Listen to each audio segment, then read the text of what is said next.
बिस्मिल्लाहिर्रहमानिर्रहीम। अस्सलाम वालेकुम नाज़रीन, उम्मीद और दुआ करता हूँ कि आप लोग जहाँ जहाँ पर होंगे खैर आफियत से होंगे। नाज़रीन, अब से कुछ देर पहले एक बहुत बड़ी डेवलपमेंट पाकिस्तान की सियासत में कॉन्स्टिट्यूशनल अमेंडमेंट्स को लेकर मौलाना फजलुर रहमान साहब के घर के बाहर से मैं आपको अपडेट कर रहा हूँ। अब से 15 मिनट पहले, 20 मिनट पहले, मुझे नहीं पता कि अपलोड होते वीडियो कितना टाइम लगेगा, लेकिन 5:45 के करीब मौलाना फजलुर रहमान साहब ने और पाकिस्तान तहरीक इंसाफ की लीडरशिप ने यहाँ पर एक प्रेस कॉन्फ्रेंस की, जिसमें पाकिस्तान तहरीक इंसाफ की लीडरशिप ने मौलाना फजलुर रहमान साहब के साथ खड़े होकर पहले ऑब्वियसली अपनी तमाम रिजर्वेशन जो थी कॉन्स्टिट्यूशनल अमेंडमेंट्स को लेकर वो सामने रखी, और उसके बाद बैरिस्टर गौहर साहब ने ये एक अनाउंसमेंट की कि जनाब पाकिस्तान तहरीक इंसाफ बायकॉट करने जा रही है। पाकिस्तान तहरीक इंसाफ इस तरमीमी बिल के लिए, कॉन्स्टिट्यूशनल अमेंडमेंट के बिल के लिए पाकिस्तान तहरीक इंसाफ आज वोट नहीं करेगी। दो चीज़ें यहाँ से तय हो गई। एक तो पाकिस्तान तहरीक इंसाफ का जो प्रिंसिपल स्टांस था वो क्लैरिटी के साथ आपके और मेरे सामने आ गया। मौलाना फजलुर रहमान साहब से मुलाकातें, मुशावरत, बैंड ऑफ द डे वो कहाँ तक पहुंची, वो चीज़ें क्लियर कट होकर आपके और मेरे सामने आ गई। नंबर टू, यहाँ पर एक और चीज़ वाजे होगी बैरिस्टर गौहर साहब और मौलाना फजलुर रहमान साहब की गुफ्तगू से कि जनाब आज ही कॉन्स्टिट्यूशनल अमेंडमेंट्स जो हैं वो टेबल भी हो रही हैं और होपफुली आज भी पास भी हो रही हैं। कैसे पास हो जाएंगी मैं वो भी चीज़ें आपके सामने रख देता हूँ। और नंबर टू, इसमें एक सबसे बड़ा सवाल जो आपके और मेरे जहन में, पूरे पाकिस्तान के जहन में था एट दिस मोमेंट, कि क्या इन अमेंडमेंट्स के बाद मंसूर अली शाह साहब भी next chief justice of Pakistan होंगे? तो उसका जवाब भी पाकिस्तान तहरीक इंसाफ के कुछ रहनुमा और मौलाना फजलुर रहमान साहब की बहुत क्लोज एड्स जो हैं उनसे मेरी कुछ ऑफ द रिकॉर्ड जो बात हुई है वो तमाम तर सिचुएशन जो है मैं आपके सामने रख देता हूँ। वी ऑल नो दैट कि मौलाना फजलुर रहमान साहब ने कितना पॉजिटिव पार्ट प्ले किया है कॉन्स्टिट्यूशनल अमेंडमेंट्स को लेकर, किस तरह उन्होंने प्रोलॉन्ग किया है और आज की डेट तक इसको खींच कर लाए हैं। हर मुमकिन कोशिश, हर मुमकिन टैक्टिक इस्तेमाल किया गया कि हुकूमत कोई भी शब खून ना मारे आइन के ऊपर। और फिर एक जुमला जो मौलाना फजलुर रहमान साहब ने इस्तेमाल किया है वो जुमला इस तमाम तर सिचुएशन को बहुत क्लियर कर देता है। मौलाना फजलुर रहमान साहब ने जब गुफ्तगू कर रहे थे उन्होंने कहा कि जनाब हमने काले सांप के दांत निकाल दिए।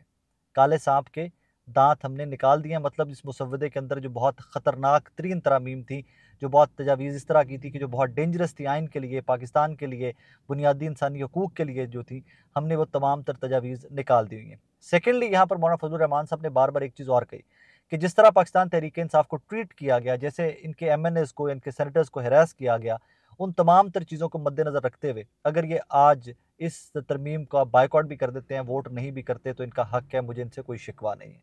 मतलब यहाँ पर एक चीज़ जो थी, जो क्लियर कट थी कि मौलाना फजलुर रहमान इतना प्रोलॉन्ग करके लाए, इतना पाकिस्तान तहरीक इंसाफ के साथ वो चलते आए, तहरीक इंसाफ के बहुत सारे मुतालबात उन्होंने हुकूमत से मनवाए।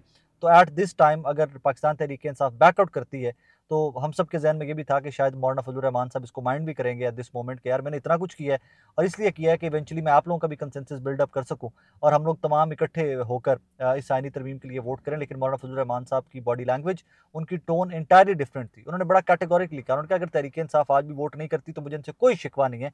रीज़न कि जो इनकी जमात के साथ हुआ है, जो इनके पार्लियामेंटेरियंस के साथ हुआ है, जो इनके एमएनएस के साथ और सेनेटर्स के साथ हुआ है, उसके बाद इनका हक है कि ये वोट करते हैं या नहीं करते। At the same time, not to forget, barrister Gauhar साहब ने भी कैटेगोरिकली दो चीज़ें हैं जो टेकअप की हैं।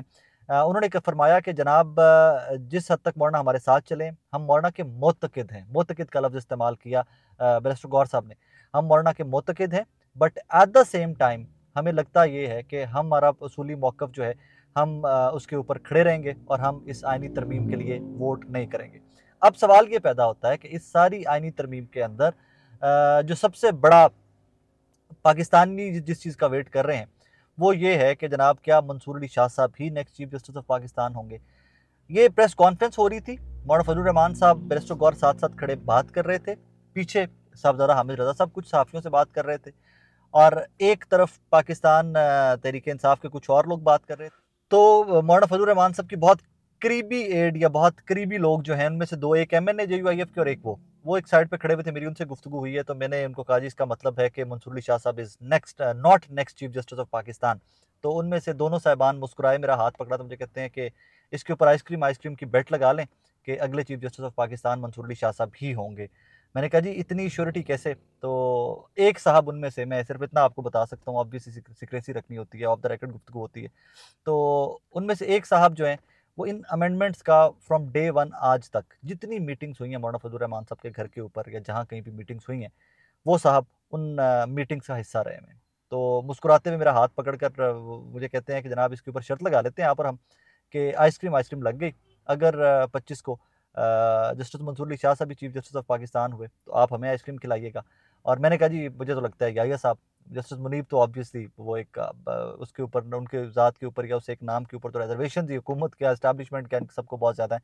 तो उसके ऊपर फिर मुझे कहते हैं कि मैं फिर से आपको ऑफ़र करता हूँ कि आप और हम इस पे मुस्कुराते मुस्कुराते, और मुझे कहते हैं कि आप और हम इसके ऊपर शर्त लगा लेते हैं कि जनाब 25 को आप या हमें आइसक्रीम खिला दीजिएगा या हम आपको आइसक्रीम खिला देंगे। तो मैंने इनको कहा, ऑब्वियसली एक लाइटर नोट के ऊपर गुफ्तगू थी। मैंने कहा जी मैं आइसक्रीम वैसे खिला दूंगा, मुझे खबर दे दीजिए। कहते हैं जो आपको बता दिया है यही खबर है, और आप पॉजिटिव रहिए सारे, कुछ भी ऐसा नहीं होगा कि जिससे अवाम के राइट्स को कोई धचका पहुंचेगा। या मौलाना फजलुर रहमान साहब ने बहुत पॉजिटिवली और बहुत फर्मली इन चीज़ों के ऊपर काम किया हुआ है, तो आप लोग परेशान मत हों। अब इसमें एक फैक्टर को आपने नहीं भूलना। अब अगला सवाल ये पैदा होता है कि क्या आईनी तरमीम पास हो जाएंगी या नहीं हो जाएंगी। अब जो सूरत हाल है, तो इसके ऊपर नॉट टू फॉरगेट के नेशनल असेंबली के अंदर भी जो पाकिस्तान तहरीक इंसाफ के मेंबरान के साथ या एमएनएस के साथ किया जा चुका है। कल एक खबर ब्रेक हुई थी, आप तमाम लोगों की भी नज़र से गालिबन गुजरी होगी, कि शदीद प्रोटोकॉल था, शदीद सिक्योरिटी थी जो नेशनल असेंबली वाली रोड है उसके ऊपर। उस सिक्योरिटी की वजह क्या थी? पार्लियामान में तो मेंबर्स रूटीन में आते जाते हैं। तो कल की इत्तलात ये थी कि वो मुमकिनात में से है, ये ज़राए कुछ ये क्लेम कर रहे थे कि वो तमाम लोग जो गायब हुए हैं सीन से पाकिस्तान तहरीक इंसाफ के, उनको असेंबली में बहुत हाई सिक्योरिटी में लाया गया था कि कहीं पर तहरीक इंसाफ के लोगों की नज़र ना पड़ जाए, पार्लियामेंटेरियन जो बाकी हैं उनकी नज़र ना पड़ जाए और यहाँ पर एजिटेशन ना स्टार्ट हो जाए। तो ये बात तो तय हो चुकी हुई है कि आज बैरिस्टर गौर ने कल भी एडमिट किया कि हमारे कुछ लोग हमसे राब्ते में नहीं है। अब से कुछ देर पहले तहरीक इंसाफ के कुछ और मर्दों ख़वातीन हैं, एमएनएज़ हैं, जो इस टाइम के ऊपर जिनके राब्ते अपनी फैमिली से भी मुनक़ता हो चुके हैं। सबसे बड़ा नाम उनमें ज़ैन कुरैशी साहब का आ रहा है। ज़ैन कुरैशी साहब 16 अक्टूबर को लास्ट टाइम उनका अपनी फैमिली से रब्ता हुआ, और उसके बाद ज़ैन कुरैशी साहब का किसी बंदे से कोई रब्ता नहीं है। मैंने रात को भी और आज भी उनकी फैमिली डायरेक्टली, रात को तो मैंने डायरेक्टली उनकी फैमिली से कन्फर्म किया कि जी ज़ैन कुरैशी साहब is he gone, is not PTI any more. तो मुझे आगे से एक जुमला मैसेज आया excuse me, he will always be PTI no matter what, कि कुछ भी हो जाए ज़ैन कुरैशी साहब जो हैं वो पाकिस्तान तहरीक इंसाफ का हिस्सा हैं और हिस्सा रहेंगे। लेकिन आज सुबह ही उनकी हमशीरा मेहरबानो साहिबा जो हैं, उनका ट्वीट भी आ गया, उन्होंने भी लिख दिया कि जनाब हमसे राब्ते में नहीं है, और ये बड़ी अलार्मिंग सी सिचुएशन है। जाते जाते मेरा इसके ऊपर मुद्दा बहुत सादा सा एक, कि तरमीम वो होती हैं जो मुल्क कौम के लिए बेहतरी के लिए की जाती हैं। आइन में वो चीज़ें लाई जाती हैं जिससे अवामुन्नास को भी फ़ायदा हो। आपके चीफ जस्टिस के पिक एंड चूज़ के प्रोसेस को चेंज करने के ऊपर, आप कोई भी अपॉइंटमेंट को प्रोलॉन्ग करने के लिए, आप अपने इक़्तिदार के दवाम के लिए कोई भी कॉन्स्टिट्यूशनल अमेंडमेंट या किसी किस्म की भी कोई भी अमेंडमेंट ले आइए, तो बदकिस्मती की बात यह है कि इस पार्लियामान से लोगों का एतबार उठता जाएगा। इसी पार्लियामान से लोगों का एतबार जो है वो मज़ीद उठता जाएगा। वैसे तो डेमोक्रेसी के अंदर कितने लोगों का एतबार रह गया हुआ है, how many people believe in democracy in Pakistan. इसके ऊपर गैलप का एक रिसेंट सर्वे आया, शायद 17% लोग हैं सिर्फ जो डेमोक्रेसी में बिलीव करते हैं इन पाकिस्तान। तो 25 करोड़ में से 17% कितने बनते हैं वो आप देख लीजिएगा। लेकिन इस डेवलपमेंट के अंदर आज एक चीज़ क्लियर हो गई।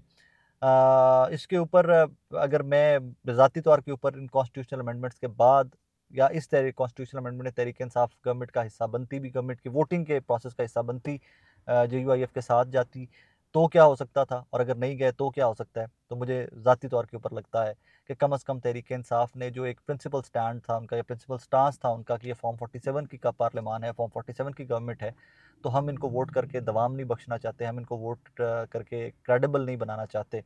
तो उसके ऊपर उनका स्टांस ठीक रहेगा। लेकिन क्या ये वोट करने ना करने से क्या आईनी तरमीम रुक जाएंगी? तो मेरा जवाब है नहीं। क्या ये वोट करने के बाद कोई तहरीक इंसाफ की मुश्किलात कम होंगी? तो मेरा जवाब है नहीं। क्या ये वोट कर देती तहरीक इंसाफ तो उनकी मुश्किलात कम हो जाती? तो मेरा जवाब है नहीं। तो तहरीक इंसाफ चारों तरफ से घिरी पड़ी थी इस टाइम के ऊपर। एक शिकवा उनसे उनका वोटर ज़रूर कर सकता है एट दिस मोमेंट, कि आप लोग अपने MNAs और सेनेटर्स को सिक्योर क्यों नहीं कर सके, क्योंकि तहरीक इंसाफ बार बार क्लेमेंट रही है कि जनाब हमारे MNAs हमारे कंट्रोल में है, they are with us, they are with us. और कल से ये खबरें आना एट वन स्टार्ट हो गई कि तहरीक इंसाफ के MNAs are not in their control और they are not with them. और फिर उसकी जो थी तस्दीक पाकिस्तान तहरीक इंसाफ की लीडरशिप ने खुद से भी कर दी। बहरहाल ये एक बहुत बड़ा ब्रेक थ्रू था, एक बहुत बड़ा बहरान है, ये फर्दर बढ़ता है, तहरीक इंसाफ सड़कों पे आती है। तहरीक इंसाफ क्या करती है? 25 अक्टूबर का दिन जो है वो, आज 20 अक्टूबर है जब मैं आपसे मुखातिब हूँ, 25 अक्टूबर का दिन इस पे मज़ीद अहम होता जाएगा, क्योंकि उस दिन पता चलेगा कि ये आइनी बेंच बनाने का तरीकाकार और वो जो क्लैरिटी है वो तो आज रात को ही हो जाएगी। तरमीम के टेबल होते ही तरह जो बहुत चीज़ें हैं वो क्लियर हो जाएंगी। बट मंसूर अली शाह साहब कहाँ पर स्टैंड करेंगे, काजी फायसा साहब जा रहे हैं नहीं जा रहे, ये तमाम तर चीज़ें जो हैं ये आज रात तक आपको और मुझे बहुत क्लियर हो जाएंगी। फाइनली एक वो जो जिस चक्कर में पूरा पाकिस्तान घूम रहा था, जिसमें सारा कन्फ्यूजन थी, वो तमाम तर कन्फ्यूजन जो हैं आज वो मौलाना फजलुर रहमान साहब के घर के बाहर से क्लियर कर दी गई हैं। अपने अपना स्टांस ले लिया गया है, अपना अपना मोर्चा संभाल लिया गया है। किसकी जीत हुई, किसकी हार हुई, इसके लिए हमें आई थिंक 25 अक्टूबर तक का इंतज़ार करना पड़ेगा। बिकॉज़ बहुत सारी तरमीम ऐसी हैं कि जो अभी तक पब्लिक नहीं हुई हैं, और वो सारी चीज़ें भी खुलकर आपके और मेरे सामने आ जाएँगी। टिल देन अपना बहुत सारा ख्याल रखिएगा, दुआ में याद रखिएगा। इंशाल्लाह फर्दर जो भी अपडेट होगा, मैं मौलाना फजलुर रहमान साहब के घर से निकल रहा हूँ, कुछ देर बाद कोशिश करेंगे कि आपको असेंबली से भी जाकर अपडेट किया जा सके कि व्हाट इज़ हैपनिंग। अपना बहुत सारा ख्याल रखिएगा, दुआ में याद रखिएगा।